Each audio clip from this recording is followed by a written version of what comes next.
Welcome to Music is Bad and You Should Feel Bad. I'm Matt. With me, I have Rich and John Dewey. Dewey and I watched Metal Lords. Rich didn't, but I don't think he needs to. Like, that's kind of the thing where, like, I was like, I don't think. To. Yeah, no, I don't think you would like get any, not even like humor wise, because again, it's supposed to be a comedy, and part of the problem is like I didn't think it was very funny, except in a few moments when it wasn't supposed to be. Sure, that tracks. I'm gonna have to put at the very beginning. There's lots of spoilers in this. I'll edit this out and put it at the beginning to be like, by the way, we're just gonna describe the whole movie. So spoilers. If you actually want to watch this movie, go watch it first. So the main reason that this movie is like a big deal at all is that it was written and produced by the duo who were known for having run Game of Thrones into the ground. Right. And so it was like interesting because I was like, wait, so I don't know anything about. All I know is that Game of Thrones like got ahead of the books, right, something, and then wait, so who are these people? Okay, DB Weiss and David Benioff are okay. That I recognize that name. I don't know why. Yeah. Well, so what happened was that name. It's not Benioff though, is it? It's just DB Weiss. Well, Benioff is a producer on it though. So like they're both still, okay. But you're right. DB Weiss wrote it. That's that's I was right. Just DB Weiss. And I was looking it up because I was trying to think like which of these kids is he supposed to be? Because this is almost definitely just like based on his personal being in a metal band in high school and nobody else was into metal, which is cool. But again, it's like I don't want to get ahead of myself, but it feels like it should be set in the 90s, but it's not. But it didn't seem like he worked that hard to make it not feel like it should be set in the 90s. With Game of Thrones... Also, briefly, there is one correct answer to your question. Okay, we'll get to that later. I just want to like set it up. Like there is a correct answer to like who he thinks he is in this movie. Got you. That's good to know. Okay.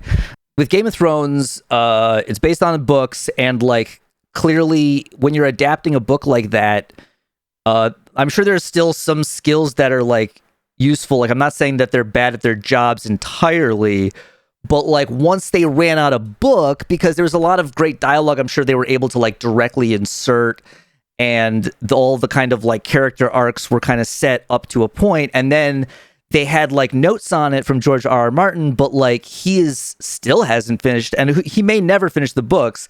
There's like a precedent of fantasy authors who never finished their excessively long series because they just kept making up new books in the middle. Well, and he's got that Elden Ring money now. I mean, like, exactly. I have like, no you're not idea. going to finish Game of Thrones, just do Elden Ring, which actually is fine because I love. Well, so there's because one, he probably got points on it. Oh yeah. Two, it sold extremely well. Like I heard it was like 12 million copies, and it's only been out for 2 months. Yeah. So, and it's probably more than that now. And three, because of the way the video game industry works, even if they had not planned to make more of them, they're going to. But I also think that they had planned to do that. Yeah, that would make sense. So I wouldn't be surprised if he never does anything ever again because he's too busy like wading through mounds of cash. So since it's contextually appropriate, let me complain about what I believe is one of George R.R. Martin's contributions to Elden Ring, which is that, like, I think whatever he contributed is probably good because I enjoy the general, like, stuff in lore in the game and stuff, and I understand it better than I understood some of the other games. I mean, I watched YouTube videos, so that may have also just been a major factor that I was like, oh, that's the thing the guy said in the video. But the naming scheme drives me nuts because it's like he picked 3 or 4 letters and all the names start with those letters. So there's like clear categories of like Godfrey, Godric, I forget some of them, but like the point is it just goes down. And again, the point is I can't remember who's who in the game other than the people I've killed. I remember the people I've killed, but then the ones I haven't got to, I'm like, which one is this guy? I don't know. There's like Radon, Rickard, there's a bunch of R names, Renala, there's a bunch of M names, and then there's G names, and then maybe another category. I forget. But it's like, it drives me crazy because they're like so similar. They all sound the same. As I pointed out, those are his initials. G-R and N. That explains it. I didn't even... we'll save it for the Elden Ring podcast. Someday when I play the game. Right. So I never read the books, but I watched Game of Thrones, and when they kind of like one of the main things is that they had the option to keep the show going. Okay, so they chose to like end it abruptly to to cash in on their heat. And like originally they were going to do a Star Wars trilogy. Then there was some others. Like it'd been bouncing around, and this was the first thing that actually came up. Who was going to do like George R. R. Martin was going to do a Star Wars trilogy? No, Benioff and Weiss from the TV Game of Thrones, which is part of why like they were already signing deals, some of which fell through, and some of which I think because it's Disney, they can just be like, okay, so it's not a Star Wars, but how about it could just they'll give them a Marvel or something. Who knows? But agreed with the sort of general criticisms that like the show fell off real hard, and you could kind of be like, oh, so it kind of was like, yeah, I don't think these guys are that great without the source material, or at least they weren't good at this without the source material. And so I was definitely skeptical going into like heavy metal movie for the for the scene, and I was like, I don't know, man, like this I'm skeptical. I don't expect them to be like super obscure and whatever, although you would think, especially for a metal audience, that some slight like nudges towards the sort of, less surface level bands and stuff would probably go over well. And so one of the my overall impression to kind of start it off is that it's just really a standard rock band movie. We got to start a band, and then we'll play the Battle of the Bands. And then people will like us, and we'll have and we'll have friends, and like, yeah. So I mean, so when you talk about like a new series of metal movies or whatever, Jack Black, right, did these sorts of things, and basically no one except him made any of this stuff. So clearly, like nobody was, because people liked those movies. Pick a Destiny is probably one of the best modern examples for a metal oriented movie. Yeah, well, but like people like reference School of Rock pretty regularly. Yeah. Like, I think people liked those movies, but no one was like clamoring for it, and no one was racing to cash in on it. I think like just but now there is the Broadway School of Rock now, so it's so it's a whole thing, and so that's why I'm like, this is just like, I mean, it isn't exactly the School of Rock formula.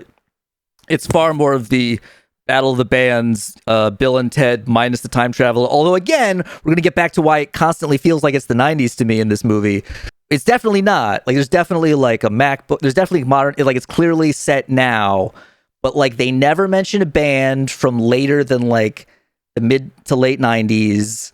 And I looked up some of the bands just to double check. Like Slipknot's 95, Meshuggah's actually from the early 90s.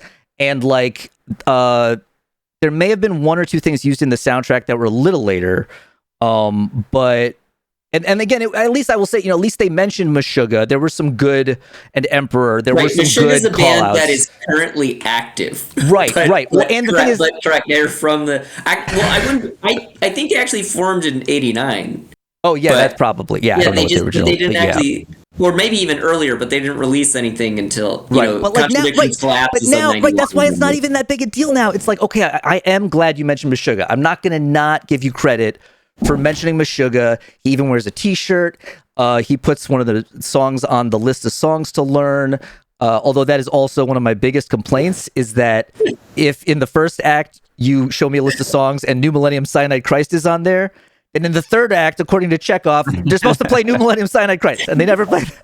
Although at the same time, it was kind of ridiculous because the kid had like just gotten a double kick set, and they're like, "Okay, go learn New Millennium Cyanide Christ." That makes sense. Let's start there. Yeah. Exactly. Well, you also mentioned like they wear a lot of different T-shirts that all look like they're brand new from the wall of Hot Topic. Violent Sleep of Reason is the most. I was like, you can buy T-shirts of their old albums, but they were like, no, give us the Violent Sleep of Reason, the newest one. Budget for that, because those go on eBay for $300. Right. And I actually I just got home from the office, and then I was trying to get my stupid Discord to work. Or else I would have changed into, like a faded band shirt. Nice. Well, I just wore my Deacon Blues bootleg internet yacht rock shirt. Yeah, well, I could have worn a Meshuggah shirt. I have like 12, but Yeah, so like here's the thing though. So the shows that you mentioned earlier, like the ones that at least succeed, are like are like well respected, at least in like the band genre, like Battle of the Bands kind of movies. Yeah. Like The reason that they're enjoyable or that you like the main character is because, or at least why they tell the story of like a dude that's into rock or metal or something like that, is because the hero likes it. The hero of this movie fucking hates metal. That's true. Hates it. Well, the point he learns to okay. So okay, this might be a good point to point out. Well, wait, hold on. This sounds like the nerd fantasy of like, well, I'm never gonna meet a girl that likes metal, so maybe I can teach her to love it. Oh well, that literally happens. Who's the hero? Is it the girl or is it one of the others? No, okay. So I correct me since you apparently confirmed. I believe the drummer. Let me set the so the movie starts with there's Hunter, the antisocial metal dude, who is a fairly good like version of like that fucking annoying antisocial metal dude. It's a certain archetype, and in certain ways it fits that very well, but mostly in that he's very annoying and not funny ever, and like you want him to go away, and like you're like, so it's not like endearing. He's not really. He's supposed to be endearing, annoying metal nerd, but then like so I'll get into more of how he is irredeemable and deserves. But I think that so the drummer, when they first start off, he's like just recruited Kevin, the drummer, to join his metal band and become into metal now because apparently he has nothing else in his life. Because wait, so if the drummer's the main character, is this related to Whiplash at all? Well, so he's in more like what's the Drumline? More like Drumline because he's in the marching band, and so he knows how to play in the marching band, but he's never played a trap kit before, and then. But Hunter's dad is so rich that he has like a bunch of high-end Jacksons. In the first scene, you see a 5153, which he somehow makes sound bad, and then tries to be like, wait, scoop the mids. I'm like, who is he talking to? Is he telling the other dude to scoop the mids? He's just saying it because the guy was like, and then he's like, scoop the mids, because that's the thing they used to do in heavy metal. In the 80s and 90s again, but he scoops the mids, and then it still sounds like shit. He still like it's a very hard, or at least to me, it seems like it's a very easy amp to make sound good. But I guess if you anyway, but maybe Tom Morello did it because it's not really his tone. But because that was the other part is that Tom Morello did a lot of the original music and playing in this movie, which again was not something that encouraged me that it would again be very authentic to metal because like if you want because he didn't play in a metal band, he played in a hard rock band in a heavy funk band basically that gets like that 90s era where every heavy rock band needed a bass player who was funky, right? And exactly we all know how that. So he's just recruited him, and he because I kept being like, how do they? Because it reminded me of like a practice room at like at like a university music program or something, and I was like, why do they have? Did one dude's dad is rich and buying guitars that he wished he had when he was a kid? Because I mean that's who owns Nice Jacksons, right? Well, that was the thing is like old dudes who like. His dad doesn't seem to be into metal though, so I think he just bought him all the Jacksons he wanted and all the amps and gear because he's got the 5150, and then the rest of the movie you see this ridiculous mega stack that's like the two 4x or at least a 4x12, a Marshall on top, and then a rack in the middle that has like. I saw I saw a screenshot because it was like it had a bunch of Behringer stuff in it. Right, and so because I was like, okay, well, you have the Jacksons and you have the 5153. Those are both FMIC, right? And then he has the Marshall cabs, which like you have to have if you're making a movie, even though those cabinets sound terrible, right? And like like every rock band today, which there's not a lot of, they all play Marshalls, but no metal band plays Marshall cabs. Everybody plays either a Mesa or an Orange, right? Or a modeler, right? Well, yeah, right. But then they play the Mesa. Like if you're in a Doom band, you actually have cabs and you play Orange cabs, And then if you have a modeler, Right. you're playing a Mesa, or maybe if you're a gent band, maybe a Zilla. Yeah. But everyone else, yeah. So so I was wondering, I was like, okay, well, who paid for the product placement in this movie or whatever? And so it was kind of weird. I mean, I guess it makes sense. Behringer, bought a whole bunch of brands. They would have budget for this kind of thing. FMIC makes sense because they own every North American brand that's not Gibson. And then I guess the Marshall was just because they were like, you gotta have Marshalls, man. Yeah, I mean, that one doesn't really make sense from a right. And the Jacksons, the Jacksons worked with because again, he was dressing like an 80s metal dude, which was still common among very antisocial metalheads in the 90s.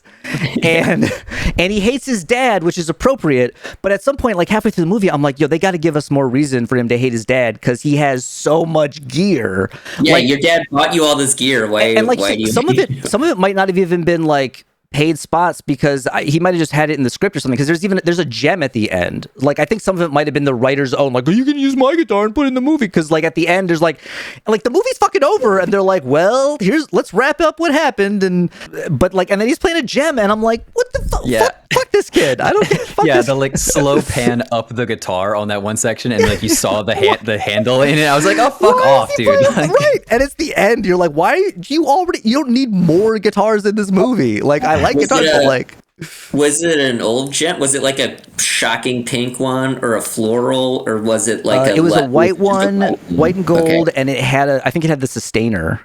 Okay. Well, no, because it would have been really funny if it was either like a shocking pink or a floral. Yeah, right? yeah. Because those, basically most of those were sold in 89, 90, 91, 92. Yeah.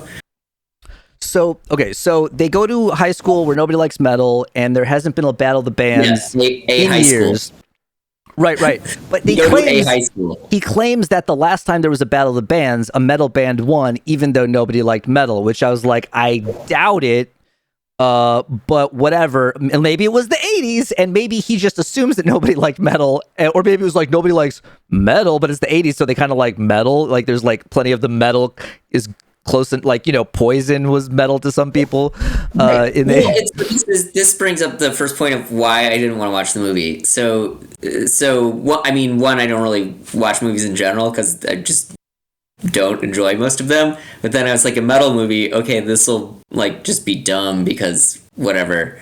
But then when I was like, Battle of the Bands in 2022. So this is the one thing I did like in prep for this. So I tried to like find out when the most recent like Battle of the Bands of any significance was, and I couldn't. And so then I also tried to think of like the last time there was like a major act that people had actually heard of that like at some point won a battle, like, or like got their start, like even if it was like something you never heard of, even if it was like 10 years before they got signed. And I got nothing, man. Like Battle of the Bands is like, I was like, this is literally like, I don't know, it'd be like if we made a movie today about like a rotary telephone. It's just like, that's not a thing. But it's set now, and for some reason everyone has rotary telephones. Like, why are you using that telephone? And you're like, why? Why don't you just do literally anything else? Like, I don't understand why there was a Battle of the Bands. And that was the other thing, is they never explained. They're just like, and now we're doing it again. So like, okay, so after they start their little metal band in the first scene, they go to a party so that they can be seen, failing to talk to girls and all that kind of shit. And there's this band that like this cover band that shows up throughout most of the movie with like popular people in it. Now the thing is, this band is never actually a dick to them. Like they're chill. The only problem is all they play until the very end of the movie is Shape of You by Ed Sheeran. And so it's actually a perfect simulation of being an out-of-touch metalhead, because they all have like one pop reference that they always bring up as the reason that nobody likes the bands they're into. And it's like, what is this, Ed Sheeran? Like, and it's like literally like, at the very end of the movie, there's an Imagine Dragons song. At the Battle of the Bands, that's what that other band pulls out. But up until that point, it was just Shape of You, and I was like, everything they hear that isn't metal, they're like, this is that fucking Ed Sheeran song, Shape of You. It's like, no, there's other songs, but like there's a real bully who like doesn't have lines. He's just like big and like constantly trying to start fights with them. And he gets in a fight with Hunter, and then Hunter like breaks one of the keyboards.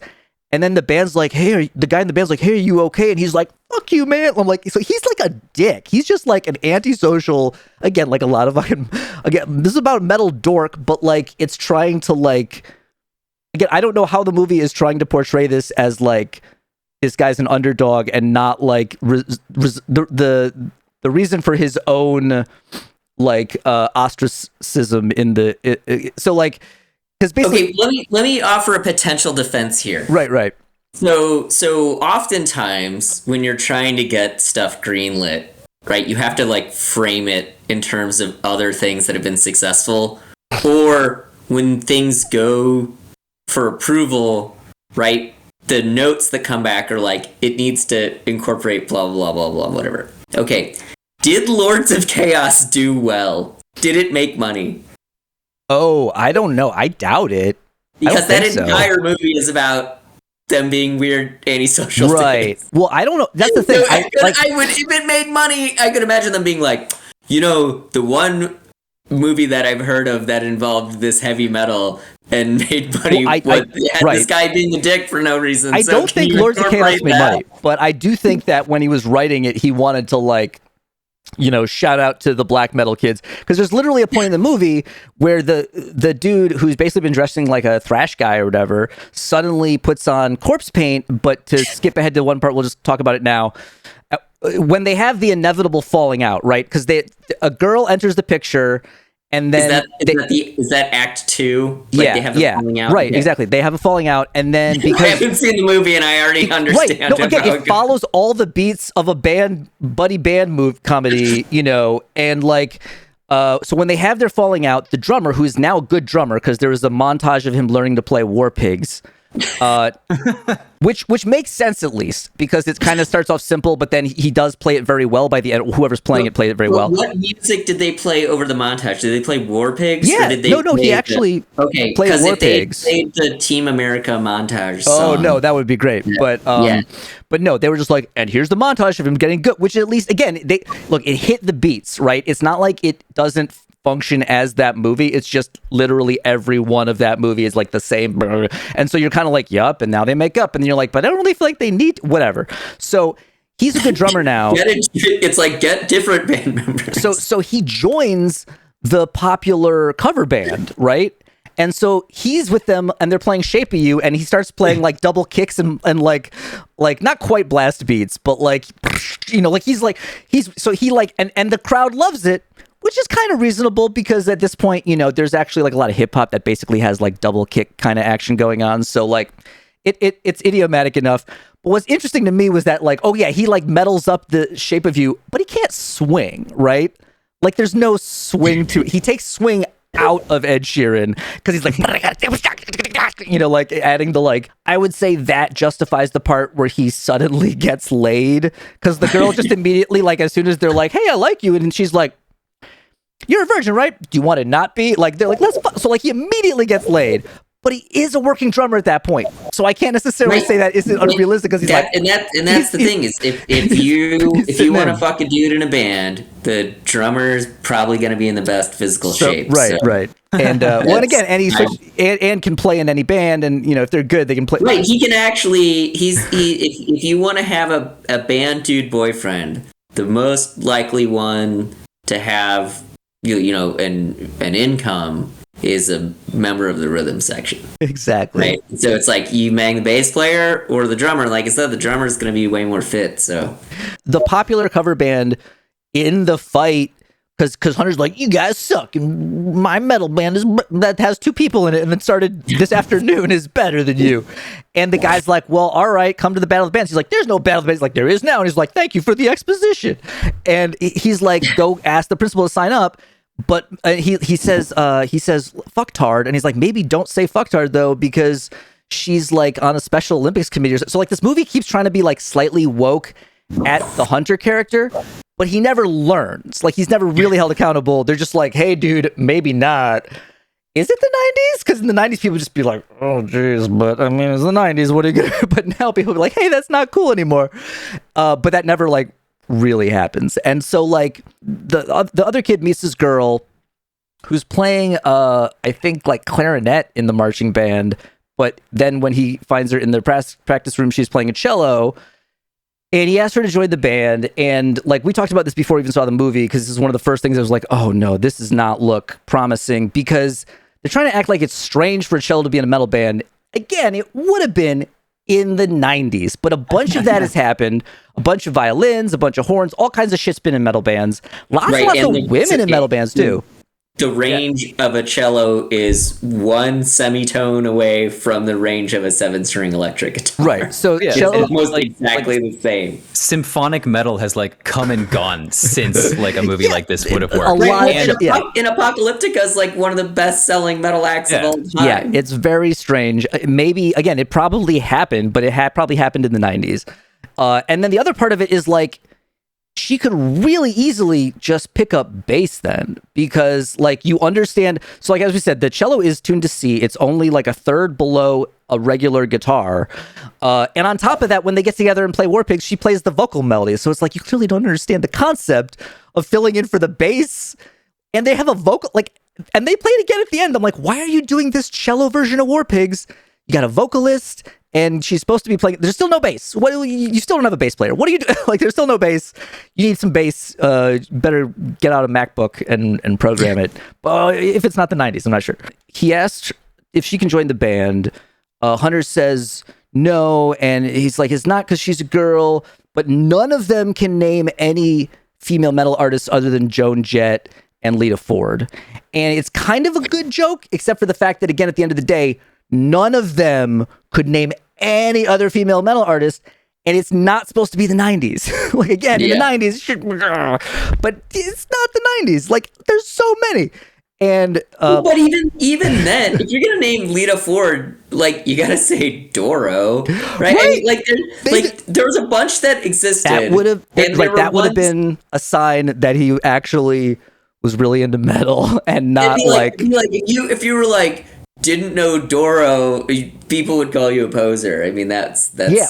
And now I'm thinking about the end of the movie, and actually that the main character Kevin, we don't know that he stays into metal. Like, Hunter is still on his metal journey, but by the end he might just be like, drums will get me laid, but like, whatever. Because my whole impression of this movie is that the dude was into metal in high school and then stopped, because every band is like up to the late 90s, and then yeah, right. Well, and so it's kind of the question of like, right, does he then play drums in something that makes money, or does he just go get a job?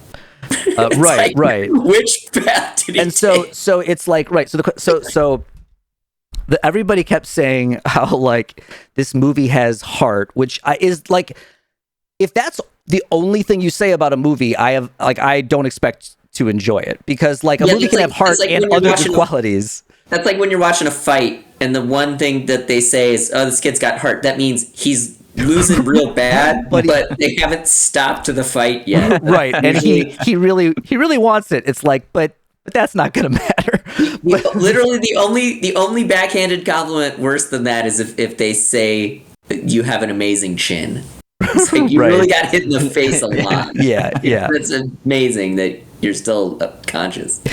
Yeah. So I was like, and like, I get it's designed to have heart, right? It was written like this movie, right? Like a rock band this was movie, not a performance. We wrote this down in advance what we wanted to do, right? And then my response on Facebook, I was like, yeah, the heart of a poser. Like, it's so like, dude, Heart of a Poser would be like a really great song, or even like concept album.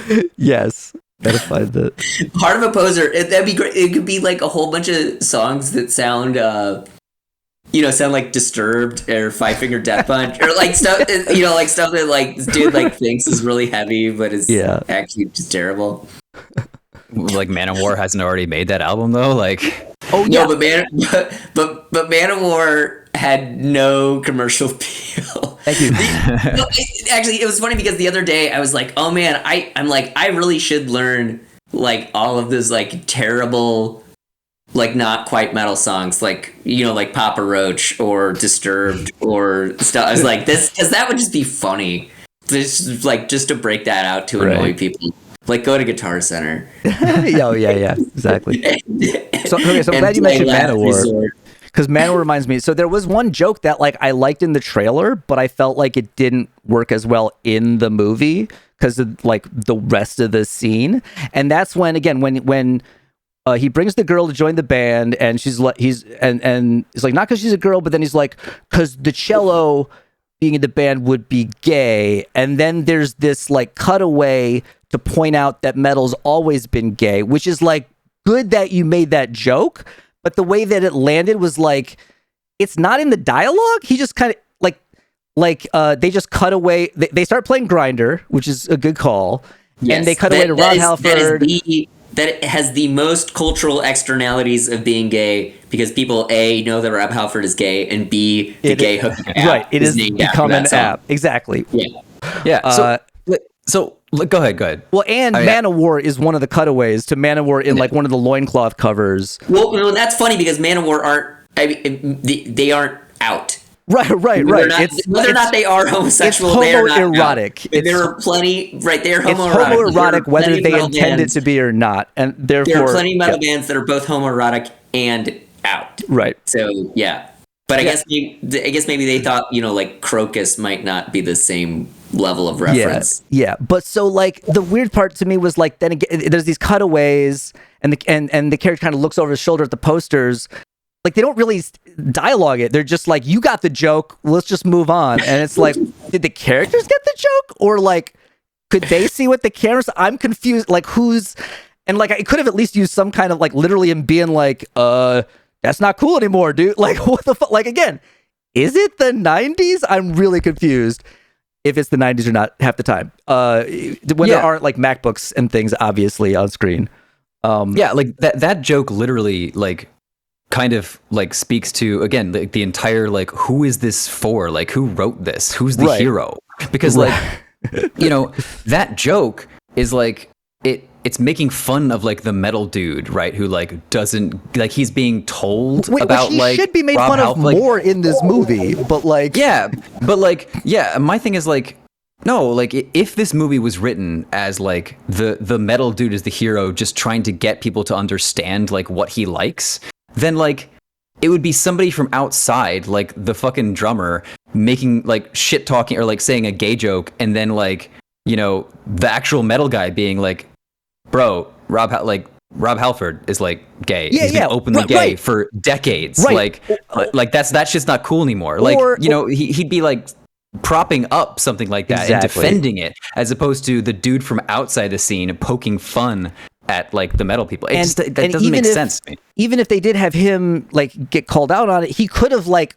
learned a lesson. He could have been like, dude, Rob Halford, and like list off like some other, list like Cynic and shit. Again, if you wanted to have some real fucking non-super mainstream references, and then like have him be like, oh shit, dude, you're 90s. Right. Like, right. And so like, even though yes, they are. That was the thing. Cynic was like when you.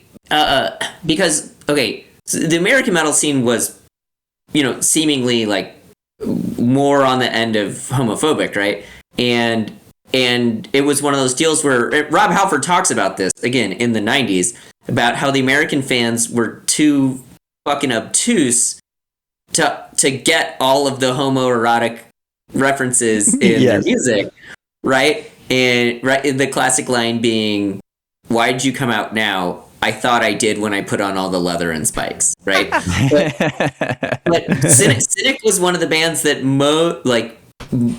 not only received a lot of homophobic backlash, even which and at the time I don't think people, knew that they were gay. It was just one of these deals where it was like they had 7-string guitars and a vocoder and female vocals. And like which again, in the context of the movie, like there being a girl in the band, whatever, so this is the other question: is he saying that having a cello is gay, or having a girl? That's the thing. Gay? He's trying to say it's not because she's a girl. It's the cello in a metal band. But either way, it just sounds like it's an excuse. And again, they don't even really call it. Like they just kind of like, well, because you have the really lazy joke if it's the girl, right? right, Because it's and being that's like, it. no, And then that's they kind of like- just move on. Like it doesn't come back. Oh yeah. So after the falling out, because part of what happens is they have the falling out, and then he realizes that in order to play the Battle of the Bands, he needs the band. And he meets Joe Manganiello, who is the best character in the movie because he's the dude from the band that won the Battle of the Bands the last time. And I would have much rather seen a movie about that band because first, Joe Manganiello is like go pitch the prequel, dude. the first thing I saw him in was on How I Met Your Mother. He played like a great like bro dude stereotype. He's like amazing at that, and he's actually funny. And so he's playing a guy who then he's now I forget he's like a dentist or a doctor of some kind. He's like he's like a doctor at that the drug place. The what do you call it? He's like a where you go to get clean.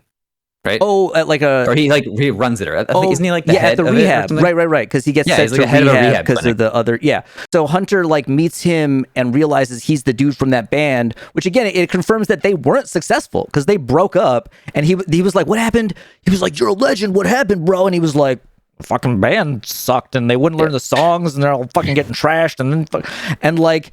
Yeah, because this kid, like, I don't understand how he knows even, like, was his dad in that band? Like they never explain how he even knows about this other Battle of the Bands from way back, which again seems like it must have been the 90s.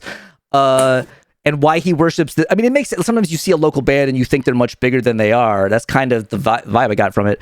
And so Manganiello explains to him, you gotta like get along with your bandmates. You can't just be randos. You can't, And so, do they say where this is supposed to be set? Is this supposed to be set in a specific place, or is it just any town? I didn't catch USA? if they said it feels like California, but that's probably just because they probably shot it in California. Yeah, it was probably shot in California, But it's I don't know. I didn't catch if it was supposed to be anywhere in particular. Because again, there's a lot of stuff like that where there's just no detail.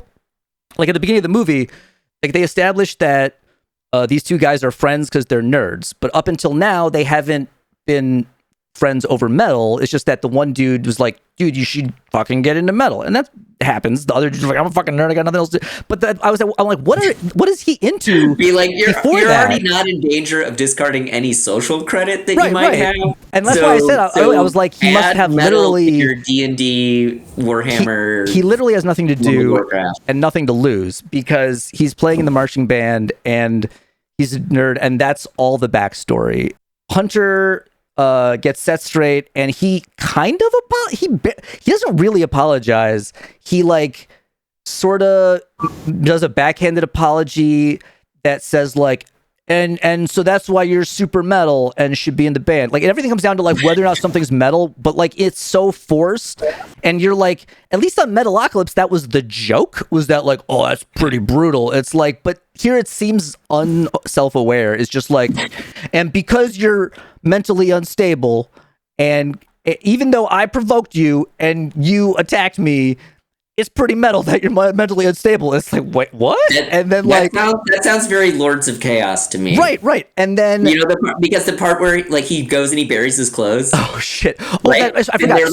And they're like, this dude's so insane. He's so brutal. When they have the falling out, Hunter tries to go to the gig where Kevin is playing with the Ed Sheeran cover band, and he gets into full corpse paint. And I'm like, is this to like symbolize that he's getting more antisocial? Because like he hasn't been a like or that corpse this paint movie guy. should remind you of Lords of Chaos. Right, again, they're just literally trying to like get the beats in, but it's weird. Right, it's so weird to all of a sudden be like, now I'm black metal guy. Like you don't just like And also remember a central point of Lords of Chaos was like the fact that Varg was like banging all his chicks. Right, and he's right. Like, how many chicks can someone bang? Which and he I'm like, publicly this said is a was real inaccurate. discussion. He literally was like, apparently was like, that was, because I was like, I don't think that's true, but I don't think he'll like deny it or anything. And he was like, no, that was very, I would not be, because they were like, loose women or something. They didn't fit his, like,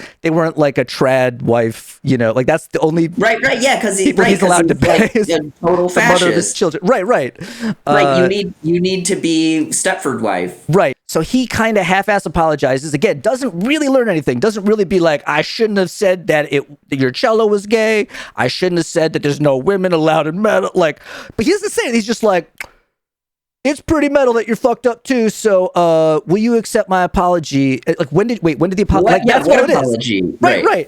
I was going over. I was like, wait, he doesn't actually apologize. So she's like, oh no, I can't. I'm not ready. But it was just a fake out to go like put on her stage outfit because she then shows up at the venue. But it doesn't make any sense for her to like corpse paint. No, she like went to Hot Topic, and so she has like it's like a Hot Topic like black dress. Again, very does anyone 90s. wear gauntlets with like 4-inch spikes? When he gets in, when he puts on the corpse paint, he puts on the things too. He gets into full, he has a full black metal outfit that he wears like once in the movie, and then security doesn't let him in, and that's the whole joke. And then at the very end, okay, so like my favorite part is he's been trying to learn. They never have like a successful practice, right? So there's no reason to believe they can perform a song at the end of the movie, other than maybe War Pigs. But they don't. They play the original song that at the beginning the guy was like playing the riff, even though I was like, it could have been an actual. I don't know. I was like, is it supposed to be original because it doesn't sound like it, but it could just be like, here's a generic riff. Again, I don't know. Tom Morello did the music, so they play the song "Machinery of Torment" that he gives the drummer to learn, which is also confusing at the beginning because he wrote out drum notation for him, so he seems like he should be smart, but he's not. And then the drummer should know kind of how to read it because he does marching band. They play this song. It's basically just like an early, almost proto thrash song. It's like it could be like an almost like Motorhead kind of song. It's technically metal, but there's none of the like other extreme stuff. It's just like the song that they do at the end. 40-year-old song. Yes, exactly. And it's how old is Tom Morello? Like yeah, exactly. It's which is pretty much what I expected going in when they were like, we got Tom Morello to do all the heavy metal music for the heavy metal movie, and it's like, I know that if I say they're not a metal band, people are going to be mad, but they're demonstrably not. All you have to do is they're listen metal adjacent, okay? They're a metal adjacent, and so, but like people don't get that like the chronology is a factor anymore, and so now you'll see like heavy metal lists, and it'll like list all the rock bands that are a subset of heavy metal somehow now. Oh yeah, like you see people are always list like Led Zeppelin, and you're like, Led Zeppelin is demonstrably not a metal band, but whatever. Yeah, exactly. So they lose the Battle of the Bands, which is probably makes sense. That's right, I forget. So like they play the song, and the dude's like doing like running around and doing all the stuff, and then his mega rack falls on him, and I'm like, yes, and then he dies because that's but he just breaks his leg or whatever. But yeah, he literally broke a leg. He literally broke a leg, and then like it's in the paper and in the paper. Right? Yeah. If you want to talk about the 90s. Right, exactly. There's a newspaper. His dad brings the newspaper. I ride the subway. Oh yeah, and his which dad. Was the last place I ever saw a paper, and you don't see the paper on the subway anymore. Yeah. There is no the paper. Right, and so he's in a newspaper, which his dad brings to him, and then his dad is like sort of seems like he approves. Again, his dad doesn't seem that bad. Like it's implied that he's an alcoholic because they show him like pouring a big old drink, and there's like a whole cutaway on him like party. Right, like, and he's a little like maybe wait, is it established that he's like a doctor or something? No, or maybe he's a plastic surgeon, and he's supposed to be because I was gonna say because maybe he like runs a liquor business. He's supposed to be like a misogynistic plastic surgeon who objectifies women, but again, that's a very 90s trope, and we don't shame people for plastic surgery anymore. For having gender affirming surgery. Right. But also that like cheats on his wife or something. So like that's maybe, yeah. I think it's implied that his parents are probably divorced and that so don't get me wrong. They're trying to set it up that he's a piece of shit, but I'm like, they're not, they should do more because he's like, and I guess, okay, you shouldn't just buy his love, but it's like, look at the fucking gear in this fucking basement. Oh my God. Like, what was a very common theme in actual successful 80s bands is one of their dads was rich and bought a PA, like, so. Yeah, no, absolutely. It was like, oh yeah, we had gear. we had a place to practice and we had gear, so we didn't sound like shit. And or the other one was like, you know, several of the members like lived with their girlfriends who had jobs until we made it. Like, it's all right. There's always some like externality that allows you to do this stuff. Exactly. So when they go to the principal to sign up for the Battle of the Bands, they say that they are a post-death doom metal band. Now, I've seen at least 3 of those adjectives used together for actual bands. Like, death doom is like a thing. I don't know if it ever gets post. But it's more like doom death. Well, sure. So they're not a post doom death band, right? They're post death doom band. But the thing is, that would just make you a doom band. Right, and post. Right, what it doesn't make sense. Literally, it sounds like he was like, I put the adjectives together. I put all these adjectives together. And he said they played a proto-thrash song, which is about as diametrically opposed. There's no death. To doom. There was no doom. As you could get. There was not post anything.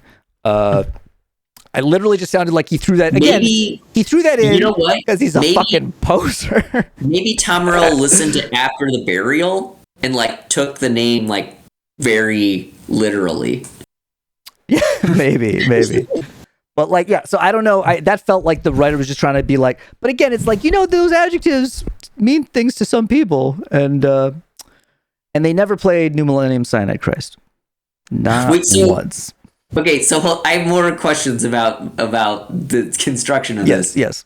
So this is distributed how? How does one watch this film? Netflix. It's just a Netflix movie. Okay, so I'm assuming Netflix, you know, it's a subscription service. Right, but it's not. Payouts aren't like stream based. Like they just paid these people some amount of money to make this film.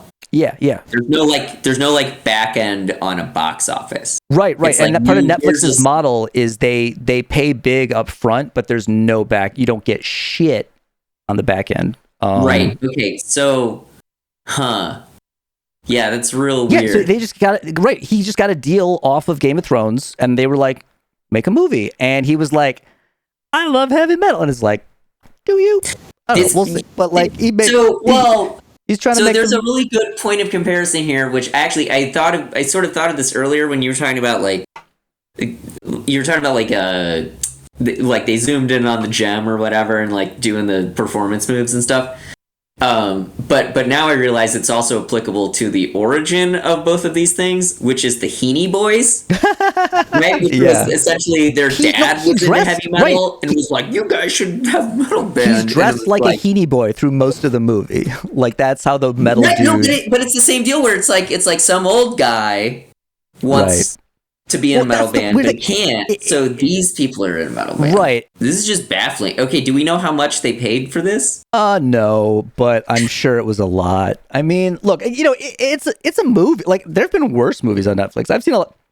The average for Netflix movies, it's probably like in the middle. Because like, if I wasn't into metal and I wanted to, I probably wouldn't be like, okay. I just forgot. I just realized I didn't actually talk about my favorite part of the movie. Okay, so before I forget, let me just describe my absolute. This is hilarious. It was the part that I laughed at was not the part that was supposed to be funny, but it's like another part of the movie that was part of the reason I was excited about probably not liking this movie is because I was like, oh, I have lived this. So let's see how his experience or fictional experience compares. And again, probably at the same time, probably in the 90s while he was also experiencing this. So the dude decides to like play guitar in class for like a history report or something. And the guy before him is done. And then the teacher's like, okay, and now Hunter will, and then you hear, Jrr, and then the teacher literally is like, oh, and like, they're all like shocked and the kids turn around. And then he walks in with the guitar and he starts talking about history or whatever. Because he's trying to do a thing to show how metal history is to the girl or something. I don't know. He ends up provoking her and she attacks him. I was going to say, is this a Hamilton thing? Kind of. It doesn't, right. Like it's rap very about dumb. history. He's like playing riffs and then rap, like, you know what was metal? The Pilgrims. And it's like, no. But what was hilarious about this, cholera. Once he enters the room, dysentery. Once he enters the room, the camera pulls back and you see his mega stack has been there the whole time. Of course it was. He had to bring it in and set it up, and then go wait in the hall for them to call his name. Why is everyone surprised and like, oh my god, like it's sitting there because humming, right? Before those stacks in 2022. Again, that's the thing. It's like there's no Battle of the Bands because no one is in a band. Even people who play music that is thought of as band music this is known as the era of desktop metal. Yep. Where you just do everything yourself. You might have a talent show, but people don't attribute usually great stakes to most talent shows. That whole Battle of the Bands, like, this is really going to take us places, is like, there's literally a part in the movie actually where Hunter tries to be like, you know how bands make it? Is they win the Battle of the Bands. That's how all kinds of bands, I can't name any other than the fictional one, but it's a thing. And I was like, I don't think that's a thing, or ever. It wasn't really ever, but no. Well, okay. So the one point in time, like in the early '80s, I would say there was this kind of deal where, yes, when everyone was in a band, right? Like tons and tons of people were in a band. Since it was impossible to make a demo or a press kit or anything, the way that you would get booked, like you would get gigs, is you would go win a Battle of the Bands or whatever, and then they'd be like, oh, if we have you, people might show up. Right. Yeah. Like that's what it was. But again, even then, it was just like another step in the chain. It was no one ever like got an A&R deal because they wanted right. It just got you more gigs, and then now we can open. We can be the opener on some show, whatever. Exactly.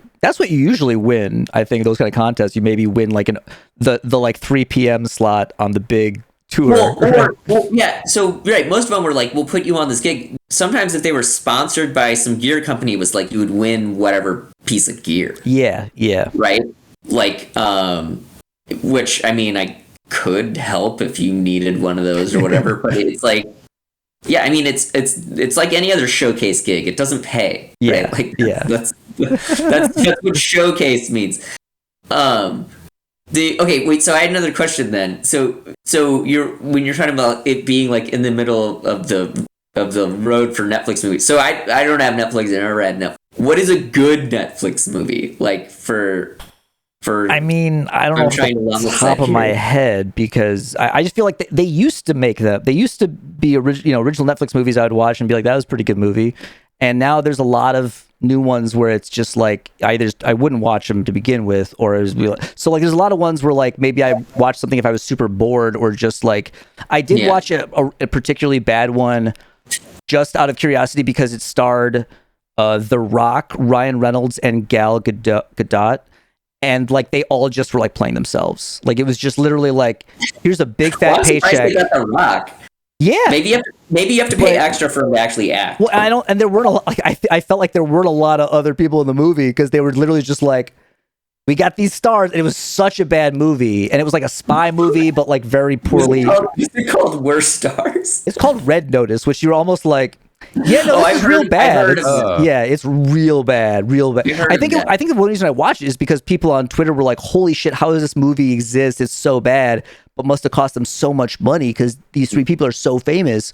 And it's literally, if you just like one of those people and will watch anything they're in, that's who that movie is for, because you're literally just like, that's Ryan Reynolds, and then The Rock is like, I'm the tough guy, and then and then Gal Gadot sounds like she sounds in every movie, and so and then it's like a heist, and they steal stuff, and then double cross each other. I don't know. I don't remember any details of that movie. It was so anyway, but this is actually better than that movie. Like I felt like the acting was pretty good. Like I didn't feel like it was the kids' fault that like the stuff was dumb. Like I thought they did a good job. They didn't have a lot to work with. And the one kid, but they should, if this dude wants to do, I mean, I'm sure he's not into prog because he's, very into mainstream metal. But the one kid looked like a young Steven Wilson, and it like there was scenes where it felt like the CW had put out The Adventures of Young Steven Wilson, like when he's trying to kiss the girl or whatever, because he looks so like if you age regress Steven Wilson but kept his hair and glasses the same and his face, like that's what he would look like. The kid who was playing the annoying metal guy, like in some ways it worked because he was a fucking annoying metal guy who made bad jokes, but I don't think I think he was supposed to be funnier than I think he actually was on purpose, but I didn't blame the kid. And the guy who plays his dad, Brett Gelman, is a comedian who I think is fantastic. And they didn't give him much to work with. And I'm sure he could have played him, but he was great. So and Manganiello was great. The acting was great, and it was shot fine. Oh my God, I keep forgetting the most important parts. The metal cameos, which were also in the trailer. There's one scene where they decide to cram 4 metal cameos into one scene. So he's already hooked up with the cellist girl, but there's been some falling out in the band and everybody's kind of split. He goes to this party and he gets in the hot tub with this other girl, and he's like kind of conflicted over it because she's the girl from the party at the beginning who kind of brushed him off, and now she's into him because he's a working drummer. And then Tom Morello, of course, Kirk Hammett, Rob Halford, and Scott Ian appear before him to give him relationship advice. They should have had Brian Posehn. Right. No, that would make more sense. That would make way better. Because, why are they... And they don't give him metal advice. They're just like, maybe you shouldn't cheat on your girlfriend that you just got. And, you were just playing Grindr before. What is... Right, why are we suddenly, wholesome, on, metal dads? And, I was going to say, the acting was pretty good, except for Kirk Hammett. Hammett had some lines, and he's real bad. Which, if you've ever seen Kirk Hammett talk about anything... Right. But he's really just trying to instill me with the thought that this man would be a fine actor. He really tried to act. And Rob was fine. Tom Morello was probably like, why am I on? Why did they give me so much money for this movie? And Scott Ian he makes sense at least. But they just appear when he's in the hot tub. Scott Ian has metal for a week. I don't know. It's real weird. Scott Ian has decades of appearing on VH1. And has a lot of a random metal cameo. But he also has a tie-in with DB Weiss, because I guess there's some YouTube video of it's Scott Ian and a bunch of other guitarists playing the Game of Thrones theme okay, so it could over and over again and just soloing over it. So he has ties to DB Weiss. Those could be the metal guys that he got to meet. Yeah, Scott Ian because and he's Tom famous Morello now. And because he probably is into metal, it's just that he's got average taste. You're into the metal everyone likes. Everyone has heard of. Right. And so it's that's fine, but what people are into. But that's fine. But that's what I'm saying though. So okay, the DB Weiss, and there are apparently conflicting reports on whether or not this is based on his real life or not. Because according to IMDb, it's based on DB Weiss's experience in high school with bands that he was in or whatever. But then there's also some other article that was no, that's not true at all, based on other interviews. Okay. But I have to read part of this. The end of this article says, to reiterate, even though Metal Lords is not based on true events, screenwriter DB Weiss surely took care to include relatable elements of the teenage experience. This aspect is highlighted by the likable characters at the center of the storyline. Therefore, it's understandable why some of you might think that the film is drawn from someone's firsthand experience. None of that makes sense to me. Everyone in this movie is awful. Right. Which is likable is not. That's the most authentic part, though. Is you're metal weirdos are weird. That's But at the same time, it doesn't feel like it's trying to tell me that. It's trying to be they're relatable underdogs, and it's I found out why they're underdogs. This dude is not fun, and he ruins party. He literally ruins parties. Yeah, I'm firmly convinced that DB Weiss was the drummer, in high school, whatever that part is, right? And he wanted to be in a band so fucking bad, but it was all these metal dudes that thought he was a fucking asshole and couldn't learn his shit and were super douchebags to him because they were all weird, douchebag metal dudes. Like, my thing is whenever you would like, there used to be the local alt paper, right? You'd always be ads in there, and the metal bands, they would always be like, must be dedicated and can practice 3 times Poser. a week. And my thing was always like, why don't you just be good, and then we don't need to practice all the fucking time. Yeah. Like, This tracks. But the part about when Joe Manganiello's like, they didn't like learn the songs, and I'm like, relatable. Like, he's like, we broke up because they didn't learn But then how did they win the Battle of the Bands when nobody liked metal if they didn't learn song? Like, they must have been good enough to learn a song for the Battle of the Bands. Like, this is like, these kind of inconsistencies are why I feel like it's just like poorly written. Because like, because there's like its own internal like wait a minute, but then why? Okay, what was it, after the Battle of the Bands? Then they got like, it went to their heads, and so that's when they all got substance problems. And because there was some talk about like, you drink, you party, and he's like, no, because he's also like, he's a straight, but like, he's a teenager, so it's like some teenagers just by default. But his dad's an alcoholic, so I don't know. It's a lot of questions, it was like, it fits the outline of that the movie should have if it's just like a cliche band movie, but. Dude, there's also like so much weird like anti-drug, anti-drinking stuff like throughout this entire thing too. Yeah. Right? Because like, like the dad's an alcoholic and is like an asshole. It's like, oh, that's what drinking is like. And then there's a dude, so the reason the drummer plays for the Ed Sheeran band is because the Ed Sheeran band kicks out their other drummer because he's like high all the time. Yep. And he's like off, he's just kind of like in his own world, and then it's like he's not into it, he's just like fucking high all the time, which is like a perfect place for a stoner to be, is like playing Ed Sheeran drums on Ed Sheeran. And he probably had a better swing than that other kid.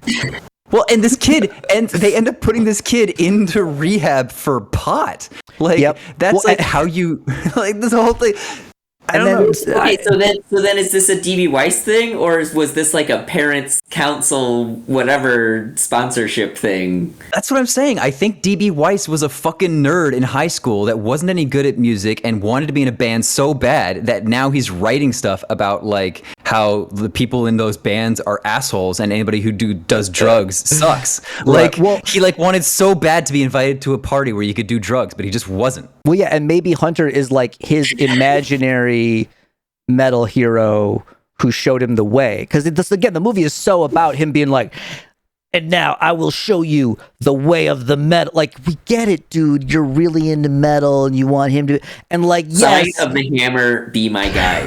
Right? No, if they're referencing metal. So he says some. I forget the phrase, but when he shows up in black metal regalia to the party, and the security guy won't let him in. He says some like, he doesn't do it in black metal voice, but he says some like, flowery thing about champions and whatever. Although, yeah, it sounds more like Manowar really than black metal. But again, that's the point. There's a lot of kind of sort of cross references and shit in this. It's a lot of post-death doom kind of vibe. Post-death There's a real vibe shift in what metal is in this film, apparently. Yeah. Okay, so then let me ask you this. So who should watch this? So like people, the metal people I see online were very split. Some who I actually thought would be like, this is okay, but not that good. Fairly enjoyed it. But a lot of people just wanted to be like, yay, I like metal. There's metal in this movie. And it did have, again, there are somewhat updated references, updated as far as the late 90s. Okay, Zeal and Ardor is from 2013. They had a track in the soundtrack. I don't believe there's any like references. They're just on the soundtrack. So that's like, it's just like, it's from this decade. So it's like, it's updated in the sense that they got in enough, some black metal and death metal, Opeth, Meshuggah, Emperor, Mayhem, because there's clear like Lord's Chaos, because I'm sure he watched the other metal movies that came out in the last few years, and he was like, I'm gonna make a metal movie for the metal kids, and it's like, okay, dude. But no, lots of people liked it, and everyone thought it was cute, it had heart, usual adjectives that if you don't have another one telling me why it's good, I assume that it's sure. Not that good. Well, so I meant more like if you were like maybe like played in a band, it's like a kids movie. It's like you're not metal. Would you enjoy this?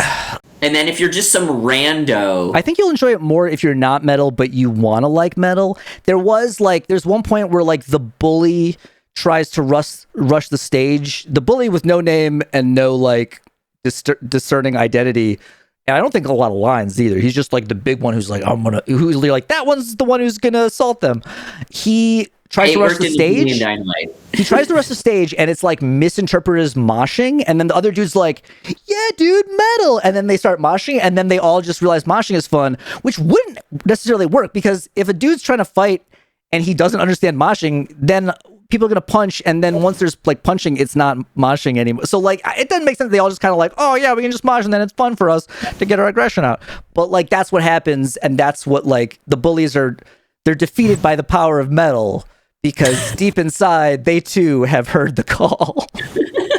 and like that, it was one of those things. At the end, it's just like, oh yeah, no, all the actual conflicts don't really matter at the end of the day, which again is why I think it's kind of a bad movie. But if you don't mind that it's extremely predictable story structure for this kind of movie, it will go through the appropriate beats.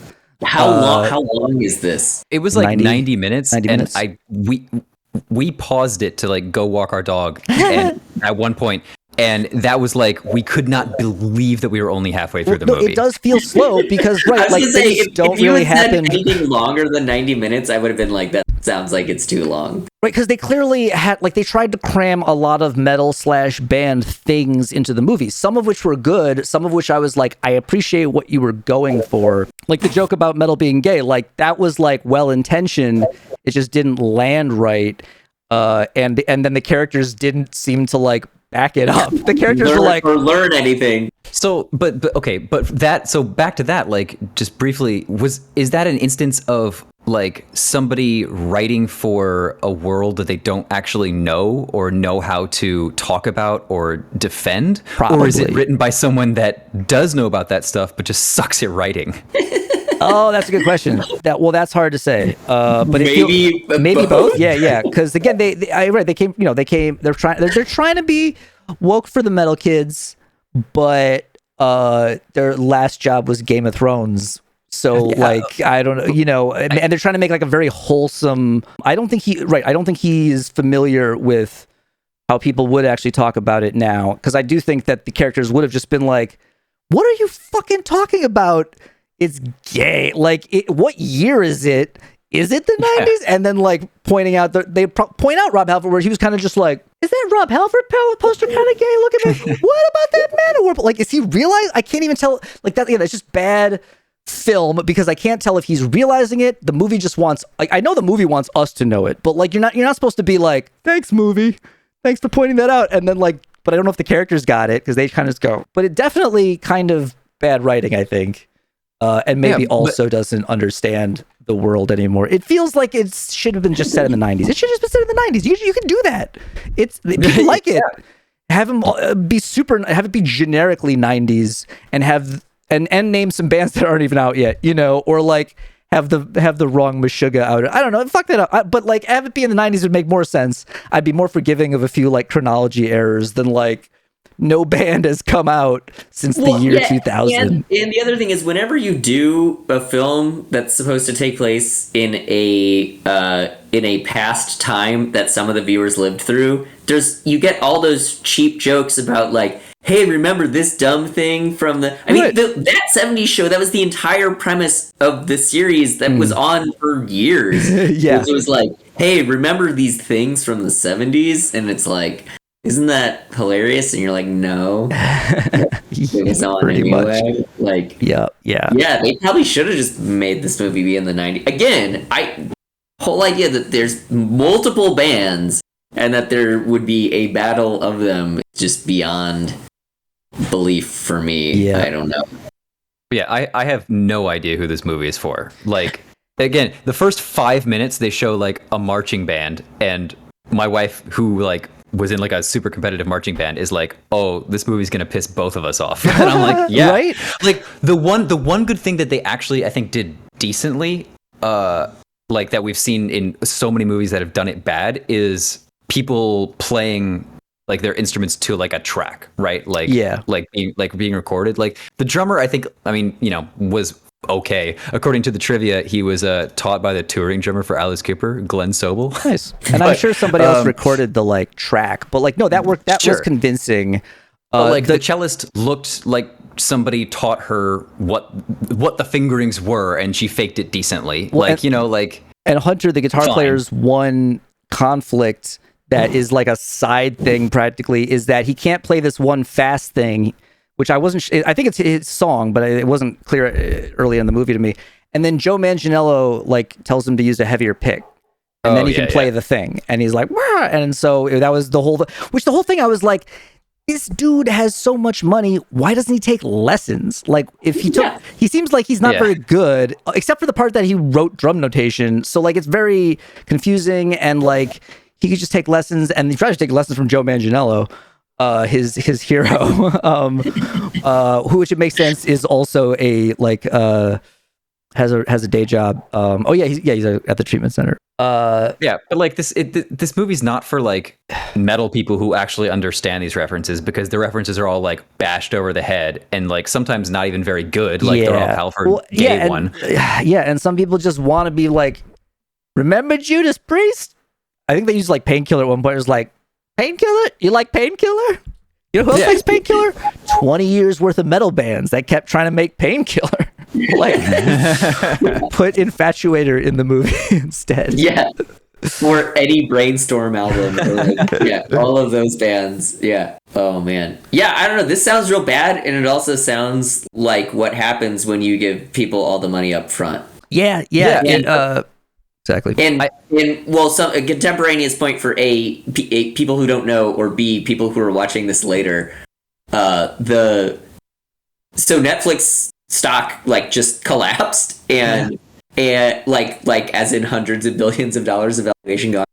And the thing is, one of the main sort of complaints has been their content model, right? Because it's kind of like there are other platforms that like the app is way worse or whatever, but that's where you go to get the content. The content's gotten worse, and the prices have gone up. And people are dropping it. And if this is their content model of like, we pay people up front, like you're not incentivized at that point, unless you want to make another thing for Netflix. You're not really incentivized in any way to do a good job, right? You're just like, well, whatever, ship it. It would have been it would have been better if they let him do a Star Wars. Because I'm not that invested in Star Wars anymore, but I'm like, man, this heavy metal movie kind of sucks. I don't feel like this is great for heavy metal. But a lot of people, like, they really will just like, hey, you put metal in the movie, is good. I'll tell everybody we're all going to watch it. There's already people on Twitter like, I am now by obligation watching the heavy metal movie on Netflix. Yeah. I also don't have Netflix. Yeah. I mean, like, I don't know who it's for, but it's a shame that you didn't see it, Rich, because it seems like it was like genetically engineered for like you and Matt to fucking hate this movie. But the trailer accomplished that. Like, it was super. Was... So anything else? I think that's all the. No, so I should go watch Lords of Chaos. Is that better than this? We should talk about it. I'll watch it again. We should definitely absolutely watch Lords of Chaos. Okay. I actually thought it was a better movie. Like, I'm sure, like, people say there's a lot of stuff that's inaccurate, and that's probably true. I didn't know the story well enough going in, so like as a movie, it's not amazing. It's partially true. It's very much partially based on the true story. Based on real events, right. But there's details that like. May or may not be accurate and all that. But no, it's definitely we should actually podcast about that for sure too. It is incredibly entertaining.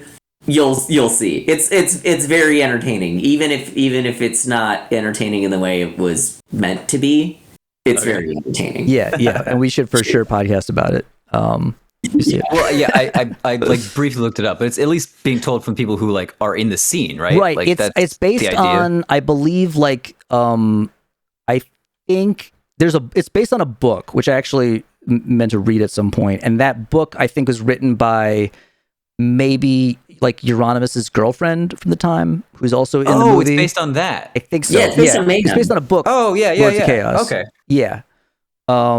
It's based on the whole thing. So you know how it ends. If you know what I mean. Yeah. You know how it ends. Yeah. But that's the whole fun of it. So check that out. We should definitely podcast about that. Thanks for doing it, and we'll thanks for having me on. more soon. All right, later.